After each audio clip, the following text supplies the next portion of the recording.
Hi అందరికీ నమస్కారం. Welcome to MK cine view. Mogali Rekulu serial ద్వారా ఆర్కే నాయుడు మున్నాక దగ్గరైన మన సాగర్ గారు నటించిన 100 అనే మూవీని ఇవాళ చూడడం జరిగింది. ఇదొక action crime thriller genre movie.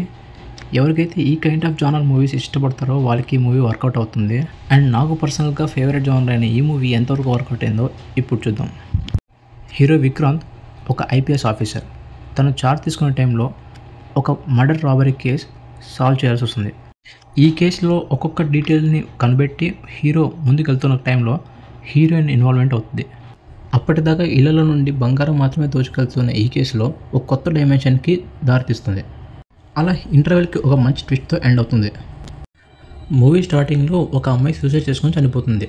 ఆ సూసైడ్ మిస్టరీకి అలాగే ఫస్ట్ హాఫ్ ఇంటర్వెల్ ముందు heroine and heroine family face చేసిన ఒక బ్యాడ్ ట్రామాకే కనెక్షన్ ఏంటి, దీని అంతటికి కారణమైన వాళ్ళు ఎవరు, ఎందుకు చేస్తున్నారు అనేది ఐపీఎస్ ఆఫీసర్ అయిన విక్రాంత్ ఎలా కనిపెట్టాడు, వాటిని ఎలా పని చేశాడు అనేది సెకండ్ హాఫ్లో చూస్తాం. ఇక ఈ మూవీలో నాకు వర్కౌట్ అయిన మెయిన్ పాజిటివ్ థింగ్ ఏంటంటే ఐపీఎస్ ఆఫీసర్గా నటించిన సాగర్ గారి స్క్రీన్ ప్రెజెన్స్, ఆ బాడీ, ఆ కట్అవుట్ ఐపీఎస్ ఆఫీసర్ రోల్కి పర్ఫెక్ట్గా సూట్ అయింది. అండ్ అదర్ పాజిటివ్ థింగ్ ఏంటంటే బ్యాక్గ్రౌండ్ స్కోర్ యాక్షన్ సీన్స్ని బాగా ఎలివేట్ చేసాయి. ఆల్సో సాంగ్స్ కూడా బాగానే ఉన్నాయి. స్టోరీ వైజ్ తీసుకున్న కోర్ ఐడియా అనేది ఏమి కొత్త ఏమి కాదు. రొటీన్గా చాలాసార్లు చాలా సినిమాల్లో మనం చూసిందే. బట్ ఇందులో కోర్ ఐడియా చుట్టూ అల్లిన కథనం ఇంట్రెస్టింగ్గా ఎంగేజింగ్గా మలిచిన విధానం పెద్దగా బోర్ కొట్టించదు. ఫైనల్గా ఈ 100 మూవీ నాకైతే యావరేజ్ కనిపించింది. ఎందుకంటే ఫస్ట్ హాఫ్లో ఉన్నంత థ్రిల్లింగ్గా సెకండ్ హాఫ్లో ఉండదు. సెకండ్ హాఫ్లో అలా రివీల్ అవుతూ పోతుంది. బట్ పెద్దగా ఎక్కడ థ్రిల్లింగ్గా హై ఫీల్ పెంచదు. So it's one time watchable for their honest and sincere attempt.